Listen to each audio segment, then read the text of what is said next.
அல்லாஹ்வுடைய பார்வையில மார்க்க கல்விதான் மதிப்புள்ளவையாக இருக்கிறது. காசு பணத்தை விட, பொருளாதாரத்தை விட, பேரு புகழை விட. அதனால தான் பாருங்க நபிகள் நாயகம் சொல்லி தராங்க, மை யுரிதுல்லாஹு பிஹி கைரன், அல்லாஹ் யாருக்கு நன்மையை நாடுகிறானோ யுஃபக்கிஹுஹு ஃபித்தீன், அவரை மார்க்கத்தில் சிறந்து விளங்க செய்வான்.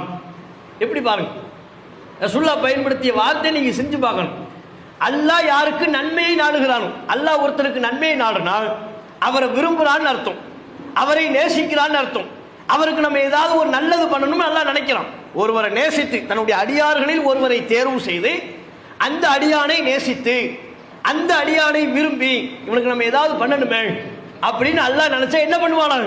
யுஃபக்கிஹுஹு ஃபித்தீன், மார்க்கத்தில் அவரை சிறந்து விளங்க செய்வான்.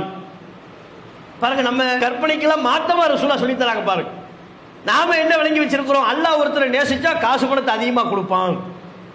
அல்லாஹ் ஒருத்தரை நேசிச்சா அவர் இந்த உலகத்தில் நிறைய சொத்து பத்துக்களை எல்லாம் வாங்கி 10 மாடி வீடு கட்டிடுவாரு. அல்லாஹ் ஒருவர் இந்த உலகத்தில் நேசிச்சா அவருக்கு உடம்புல எந்த குறையும் இருக்காது, நல்ல அழகா இருப்பாரு. இப்படி நம்ம நினைக்கிறோம்.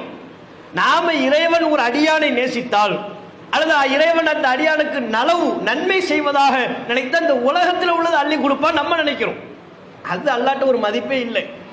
காசு பணத்தை அல்லாஹ் யாருக்கும் கொடுப்பான், முஸ்லீமுக்கும் கொடுப்பான், முஸ்லீம் அல்லாதவருக்கும் கொடுப்பான், அல்லாவே இல்லைன்னு சொல்லக்கூடியவர்களுக்கும் கொடுப்பான், இறைவனை மறுப்பவர்களுக்கும் கொடுப்பான். காரணம் என்ன? அது அல்லாஹ்விடத்தில் மதிப்பற்றவை. பொருளாதாரமோ பேரோ புகழோ அவைகள் அல்லாஹ்விடத்தில் ஒரு அற்பத்திலும் அற்பமான மதிப்பை பெற்றவை, மதிப்பே கிடையாது. அப்ப அல்லாஹ்ட்ட மதிப்பு பெற்றது எது? குர்ஆனினுடைய கல்வி, மார்க்கத்தின் கல்வி மதிப்பு பெற்றது. யார் மார்க்கத்தை கற்றுக்கொள்ள வேண்டும் என்பதற்காக நேரம் ஒதுக்குகிறார்களோ, அதற்காக அர்ப்பணிக்கிறார்களோ, அவர்களுக்கு அல்லாஹ் நன்மையை நாடுகிறான். ஆனால் அது பெற்றோர்களுக்கு தெரிவதில்லை, அது ஒரு பெரிய செல்வமாக உணர்வதில்லை. பார்க்கும்போது பூரிப்படையும், பரவாயில்ல என் பிள்ளை காசு பணத்தை அல்லாஹ் கொடுக்குறான் கொடுக்கல, அது ரெண்டாவது.